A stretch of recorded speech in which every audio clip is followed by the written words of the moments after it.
বাজারের লোকেরা, তোমরা এই মুহাম্মদের কথা শুনবা না, মুহাম্মদের দাওয়াত তোমরা গ্রহণ করবা না।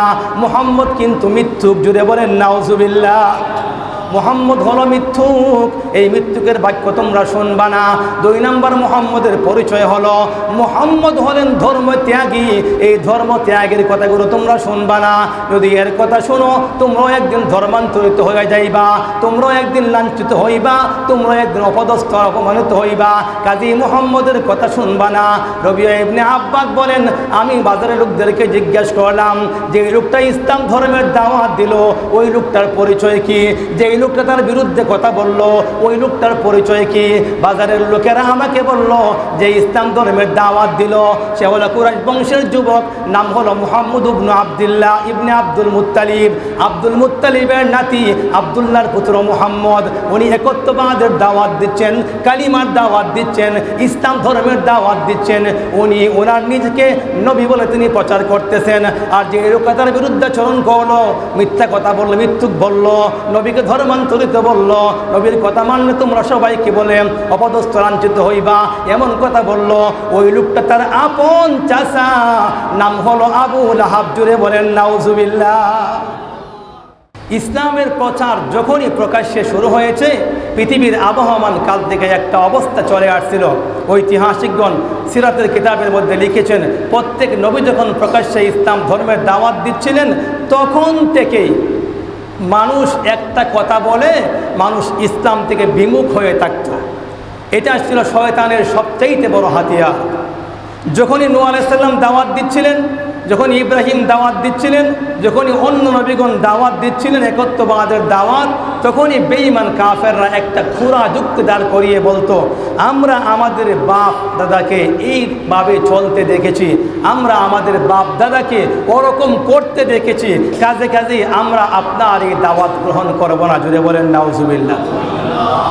তো আমাদের নবী যখন দাওয়াত দিচ্ছেন, শতাব্দীর পর শতাব্দী পরে, শত শত বছর পরে, তখন মক্কার ওই জাহেল মানুষরা একটা খুরা যুক্তি দাঁড় করিয়ে তারাও বলছে, মুহাম্মদ কি করে আপনার ধর্ম মানতাম, কি করে আপনার কর্ম মানতাম, আমরা না আমাদের বাপদাদাকে দেখেছি তারা 360 দেবতার সামনে গিয়ে মস্তক নত করেছে, এরপরেও তো কিছুর থেকে কিছু হয় নাই, উপকার তারা পায় নাই 100-এ 100।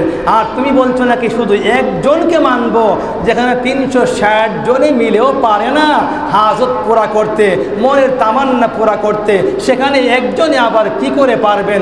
এজন্য আমাদের বাপদাদা যা করেছে আমরাও তাই করব। জুড়ে বলেন নাউজুবিল্লাহ। আল্লাহ বলেন, ক্বালু বাল নাত্তাবিউ মা ওয়াজাদনা আলাইহি আবাআনা।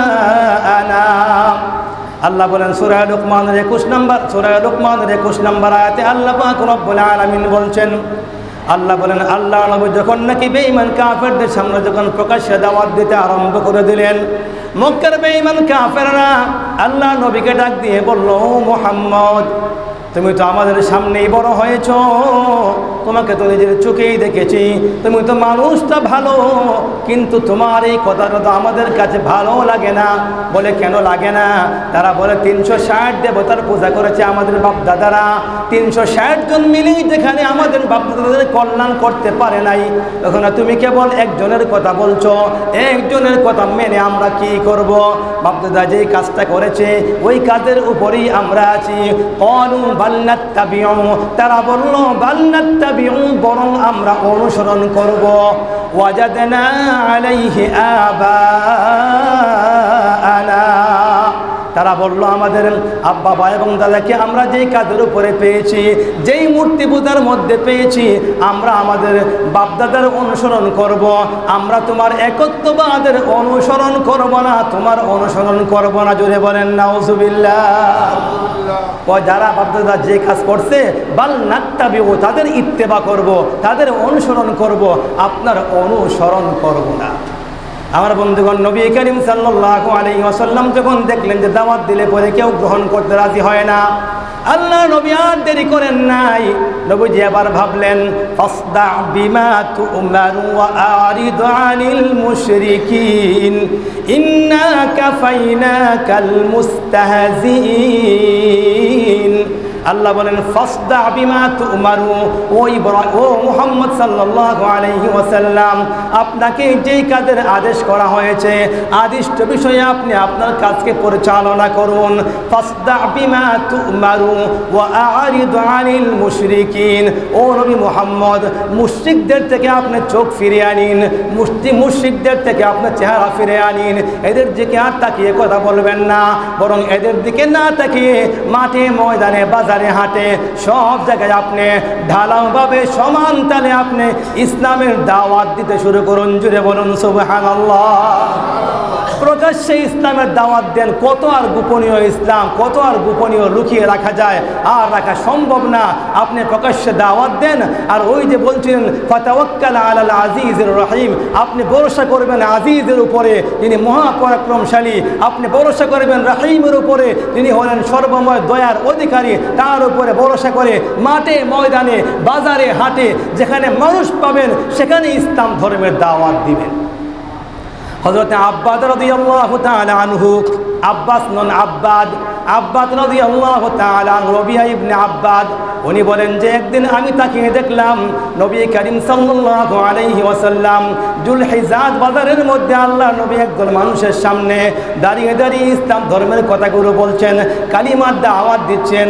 আল্লাহ নবী ডাক দিয়ে বলছেন ইয়া আইয়ুহান নাস, হে বাজারের লোকেরা, কুলু তোমরা বলো লা ইলাহা ইল্লাল্লাহ, তোমরা পড়ো আল্লাহ ছাড়া আর কোনো মাবুদ নাই, তুফলিহু, ও মক্কার লোকেরা, ও বাজারের লোকেরা, যদি তোমরা বলো লা ইলাহা ইল্লাল্লাহ, আল্লাহ ছাড়া আর কোনো মাবুদ নাই। হযরতে আব্বাদ বলেন আল্লাহ নবী ডাক দিয়ে বললেন যদি তোমরা এই কথা স্বীকারোক্তি দাও লা ইলাহা ইল্লাল্লাহ, আল্লাহ ছাড়া আর কোনো মাবুদ নাই, তুফলিহু, তোমরা কামিয়াব হয়ে যাবে, তোমরা সফল হয়ে যাবে। আমার বন্ধুগণ, রবিয়া ইবনে আব্বাদ বলেন যখন নাকি আল্লাহ নবী দাওয়াত দিচ্ছিলেন আমি তাকিয়ে দেখলাম নবীজির পিছন দিকে একটা মানুষ দাঁড়ানো। ওই মানুষটার চেহারা হলো গৌরবর্ণের, ওই মানুষটার চুল ছিল খুব কালো, লোকটা ছিল এক ধরনের, চোখটা ছিল এক ধরনের টেরা, মানে চোখ ছিল বাঁকা, যাকে আমরা আমাদের গ্রাম্য ভাষায় বলে টেরা চোখওয়ালা, বাঁকা চোখে চাইতো।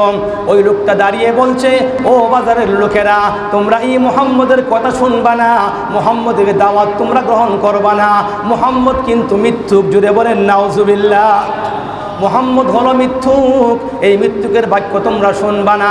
2 নম্বর মুহাম্মদের পরিচয় হলো মুহাম্মদ হলেন ধর্মত্যাগী, এই ধর্মত্যাগের কথাগুলো তোমরা শুনবা না। যদি এর কথা শোনো তোমরাও একদিন ধর্মান্তরিত হয়ে যাইবা, তোমরাও একদিন লাঞ্ছিত হইবা, তোমরাও একদিন অপদস্থ অপমানিত হইবা, কাজী মুহাম্মদের কথা শুনবা না। রবিয়া ইবনে আব্বাদ বলেন আমি বাজারের লোকদেরকে জিজ্ঞাসা করলাম যে এই লোকটা ইসলাম ধর্মের দাওয়াত দিল, ওই লোকটার পরিচয় কি? যে লোকটা তার বিরুদ্ধে কথা বলল ওই লোকটার পরিচয় কি? বাজারের লোকেরা আমাকে বলল যে ইসলাম ধর্মের দাওয়াত দিল সে হলো কুরাইশ বংশের যুবক, নাম হলো মুহাম্মদ ইবনে আব্দুল্লাহ ইবনে আব্দুল মুত্তালিব, আব্দুল মুত্তালিবের নাতি আব্দুল্লাহর পুত্র মুহাম্মদ। উনি একত্ববাদের দাওয়াত দিচ্ছেন, কালিমার দাওয়াত দিচ্ছেন, ইসলাম ধর্মের দাওয়াত দিচ্ছেন। উনি ওনার নিজকে নবী বলে তিনি প্রচার করতেছেন। আর যে লোকটা তার বিরুদ্ধে চরণ করলো, মিথ্যা কথা বললো, মিথ্যুক বললো, নবীকে ধর্মান্তরিত বলল, নবীর কথা মানলে তোমরা সবাইকে বলে অপদস্থ লাঞ্ছিত হইবা, এমন কথা বলল। ওই লোকটা তার আপন চাচা, নাম হলো আবু লাহাব। জুড়ে বলেন নাউজুবিল্লাহ। ওই যে নিজের ঘরে শত্রু থাকলে আপনি জিন্দেগিতে বড় হতে পারবেন না যদি আল্লাহ না চায়। নবীরে আল্লাহ চাইছেন তো নবী বড় হয়ে গেছেন, নবীকে আল্লাহ চাইছেন তো বড় হয়ে গেছেন, আর না হলে নবী বড় হইতে পারতেন না। কারণ ঘরে আপনার শত্রু, যদি ঘরে আপনার শত্রু হয়, যদি বন্ধু আপনার শত্রু হয়, যদি আপনজন আপনার শত্রু হয়, আপনার জন্য দুনিয়ার জমিনটা অনেক বড় প্রশস্ত হওয়ার পরেও শান্তিবাগ এলাকার চাইতে সংকীর্ণ মনে হবে, কারণ আপনার ঘরেই তো আপনার জায়গা নাই। আল্লাহ নবীর মনটা ভারাক্রান্ত হয়ে গেল। আমার বন্ধুগণ, নবী করিম সাল্লাল্লাহু আলাইহি ওয়াসাল্লাম কষ্ট পাইতে শুরু করলেন। আল্লাহ পাক রব্বুল আলামিন আসমান থেকে আয়াত নাযিল করেন, ও নবী আপনি মনক্ষুণ্ণ হবেন না, ও নবী আপনি চিন্তিত হবেন না, আমি আপনার মনের কথা বুঝতে পেরেছি। নবী গো আপনি বরাবর আক্রান্ত, আপনি একদিকে ইসলাম ধর্মের দাওয়াত দেন, মানুষ আপনার কথাগুলোকে কান পেতে শুনে, আর বেঈমান কাফের আবু লাহাব আপনার চাচা হওয়ার পরে আপনার বিরুদ্ধাচরণ করে। ও নবী আপনি এতে মনক্ষুণ্ণ হবেন না, বরং সে আপনার বিরুদ্ধাচরণ করে না। নবী গো সে স্বয়ং আমি আল্লাহ রব্বুল আলামিনের দ্বীনের বিরুদ্ধাচরণ করে, আপনার বিরুদ্ধাচরণ করে না, বরং সে আমি আল্লাহর সঙ্গেই বিদ্রোহ করে। আর যে আমি আল্লাহর সঙ্গেই বিদ্রোহ করে, ও নবী একদিন সে লাঞ্ছিত আর অপদস্থ হবেই হবে। কথা বলেন ঠিক না বে ঠিক?